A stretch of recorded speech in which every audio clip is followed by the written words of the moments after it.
Michael Harper, a wildlife services inspector in Georgia, had been patrolling woodlands and riverbanks for more than a decade. After recent rains, the water had risen. The currents were swift and muddy, the kind of days when animals were more likely to get into trouble. During the day, for about an hour, Michael drove along the river in his light-colored pickup truck and periodically went ashore to scrutinize the area. He watched for any signs of wildlife, listening for the sound of water and the creaking of trees, checking the trails for animal tracks. He had a walkie-talkie on his shoulder, gloves on his belt, a folding knife and a rescue rope, which he always took on such trips. About a month ago, a young cheetah was transported through this area from a private nursery to a rehabilitation center. Rare news for these parts, and Michael remembered it. He knew that the animal had been temporarily kept nearby to prepare it for life in the reserve, and he mentally noted to himself that he needed to be especially careful that day. The forest seemed quiet, with only the sound of the river and the wind in the leaves breaking the silence. The radio dispatcher checked communications, and Michael made a few notes on the condition of the trail and shoreline, noting small washouts from the rain. Everything looked calm, but he didn't yet know that a routine detour would soon turn into a dangerous ordeal where every second counted. Suddenly, Michael heard a strange sound, a low wheeze, as if someone were gasping for breath nearby. He stopped, took the walkie-talkie off his shoulder, and listened more closely. The sound was repeated, muffled, desperate, intermittent, as if the beast were lying exhausted and trying to breathe. He moved towards the dense shrubbery by the water. Each step was cautious, the wet ground slippery, the roots of the trees hidden beneath the foliage. The sound grew louder and louder, and Michael realized that someone was in trouble right at the river's edge. The branches were whipping his arms. The grass was wet, but he kept walking, carefully pushing the leaves apart. He saw footprints in the mud, light paw prints. Michael knew it wasn't a dog or a bobcat. The elongated tracks and the distinctive pattern were too elongated. His heart beat faster. He crouched down to get a better sense of the direction of the tracks. They led straight towards the water. The wheezing grew stronger, and now it was clear that the animal lay very close. The rescuer quickened his step, ready to rush to the rescue at any second. When Michael reached the shore, his heart felt like it was hitting his ribs. A young cheetah was floundering in the muddy stream. His paws were frantically cutting through the water, but slower and weaker. He was choking, barely lifting his muzzle above the surface. In a moment, he would be swept away by the current. The rescuer threw his radio off his shoulder and jumped straight into the river. The icy current knocked his breath away, hitting him in the chest, trying to carry him downstream.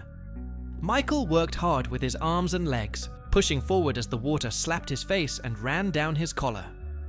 The cheetah had already begun to go underwater when he managed to grab it by the scruff of the neck. The beast's body was wet and slippery, but Michael held it against him to keep it from pulling away.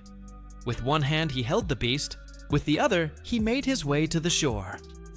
The water tried to pull them apart, throwing them off course, but he did not release his grip. He struggled to reach the shoal and pulled the cheetah into the shallow water, then collapsed, gulping for air. Then he got up, carefully put the weakened animal on his back, and walked up the slope. The cheetah seemed too light, dangerously emaciated for its age. Water dripped off both of them, leaving a wet trail, but the rescuer didn't stop until he came to a dry bank. On the dry bank, Michael gently lowered the cheetah onto the grass. He was barely moving, his whole body shivering with cold and fatigue. His eyes half closed and his breathing a low hiss.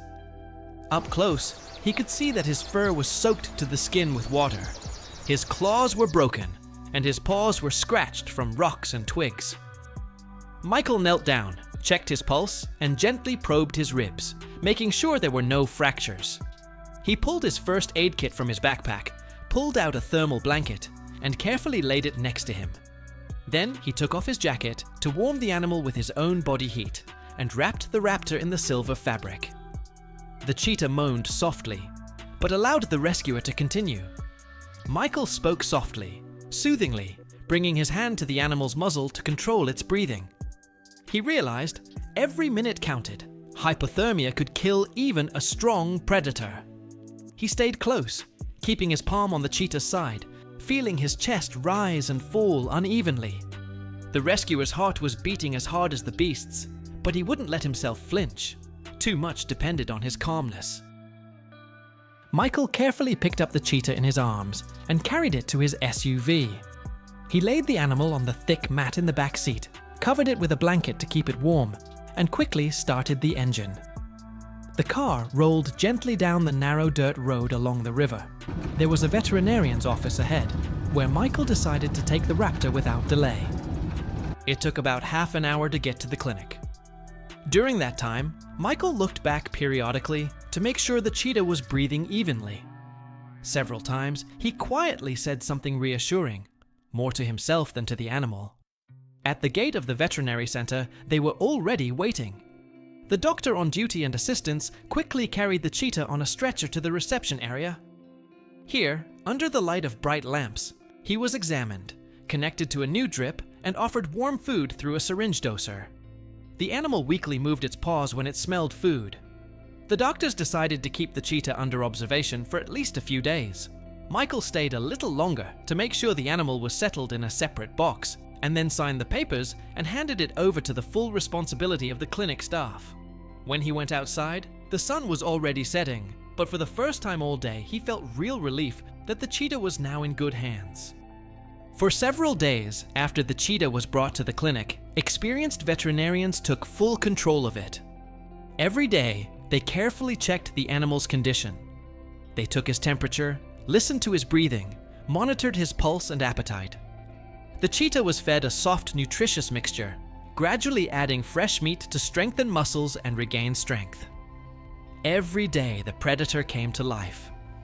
At first, he cautiously raised his head and tried to make a few steps, then began to move confidently around the enclosure.